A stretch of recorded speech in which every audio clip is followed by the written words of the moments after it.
12 साल तक एक किलर शहर के बीच रहता रहा, लोगों के साथ हंसता, बातें करता और रात होते ही खामोशी से जिंदगियां खत्म कर देता, जबकि पुलिस उसे रोज देखकर भी पहचान नहीं पाई। सब कुछ तब शुरू हुआ जब एक शांत शहर में बिना किसी निशान के लाशें मिलनी शुरू हुई।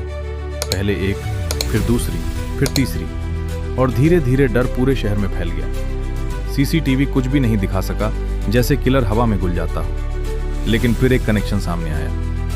सभी पीड़ित एक पुरानी मेडिकल स्टोर जाते थे जिसका मालिक समीर था, एक सीधा साधा मददगार इंसान जिसे कोई शक की नजर से नहीं देखता था। लेकिन अधिकारी अयान को लगा कि सच कहीं ज्यादा करीब है, और जब कॉल रिकॉर्ड्स ने उसी मेडिकल स्टोर की तरफ इशारा किया तो रात के 2 बजे एक छुपी हुई दुनिया सामने आई। अंदर एक गुप्त कमरा, दीवारों पर पीड़ितों की तस्वीरें और एक डायरी जिसमें हर हत्या की योजना लिखी थी। समीर सिर्फ एक किलर नहीं, बल्कि एक ठंडे दिमाग वाला योजनाकार था जो मौत को कंट्रोल करता था। और जब उसे पकड़ा गया तो उसने सिर्फ इतना कहा, 12 साल लग गए तुम्हें। बाद में पता चला कि वो पहले अस्पताल में कंपाउंडर था जहां से उसका ये जुनून शुरू हुआ।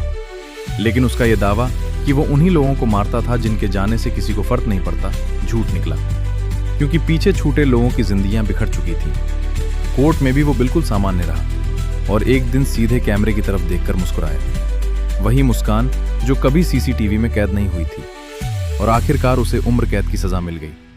लेकिन शहर के लोग आज भी कहते हैं कि असली डर अंधेरे में नहीं, बल्कि उन लोगों में होता है जो रोशनी में छुपकर जीते हैं।